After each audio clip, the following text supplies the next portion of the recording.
৫ তারিখ ডেটটা আমাদের জন্য ভীষণ স্পেশাল। হ্যাঁ, কেন স্পেশাল এবার তোমাদের সঙ্গে শেয়ার করব। ফার্স্টেই দেখে নিচ্ছ যে আমরা কিভাবে ঘর সাজাচ্ছি। তো বলে দিই, আমাদের ফ্যামিলির নিউ বর্ন বেবি, মানে আমাদের সবার আদরের আদর সোনা আমার ভাইপো, তার আসার দিন। সে হসপিটাল থেকে ডাইরেক্ট তার মামাবাড়ি গেছিল। তো সেখান থেকে তার নিজের বাড়িতে প্রবেশ। তো সেই জন্য তো প্রিপারেশন নিতেই হবে। তো কী প্রিপারেশন নিলাম সেগুলো তোমাদের সাথে সবটা আজকে শেয়ার করছি। তো দেখে নাও, আমি, বাবা আর মা ৩ জনে একদম রেডি ছিলাম যে আগের দিন থেকে আমাদেরকে প্রিপারেশন নিতে হবে। কারণ পরের দিন সকালেই আসার কথা ছিল।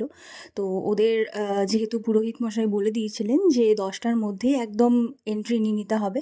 তো দেখে নাও কীরকম আমরা প্রিপারেশন মোটামুটি করলাম, যতটা পেরেছি আর কি। যতটা ওকে ওয়েলকাম করা যায়। তো এবার ও কী ড্রেস পরবে সেটাও আমি তোমাদের সাথে শেয়ার করলাম। দেন বাবা গেছিলো আনতে। তো দেখো, ও এবার গাড়িতে চেপে আসছে। মানে কী যে এক্সাইটেড ছিলাম ও আসা নিয়ে। ভাবতেই পারিনি যে এতটা তাড়াতাড়ি মানে ৩ মাসটা পেরিয়ে যাবে। যাই হোক, তো দেখে নাও ওর ওয়েলকামটা কীভাবে হয়েছে।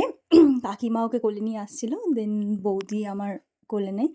মা বরণের থালা সাজিয়েছিল, বরণ করলো ওকে, বরণ করে দেন বাড়িতে ওর প্রবেশ।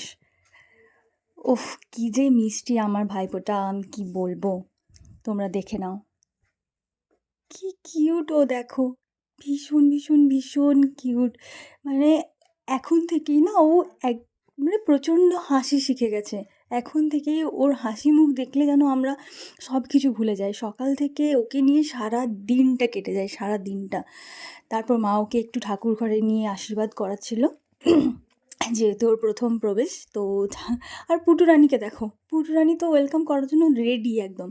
ওকে সেই দেখে একদম অবাক হয়ে গেছে যে ওর মতো ছোট্ট আরেকটা বাড়িতে এসেছে। দেন ওকে ওর রুমে নিয়ে এলাম। ওর রুমে এনে ওকে ওর বিছানায় শুইয়ে একটু ফটোশ্যুট করলাম। দেন ওর ৩ মাসের ফটোশ্যুটটা বাকি ছিল, তো ওটা বাড়িতেই করে ফেললাম রাত্রেবেলাতে।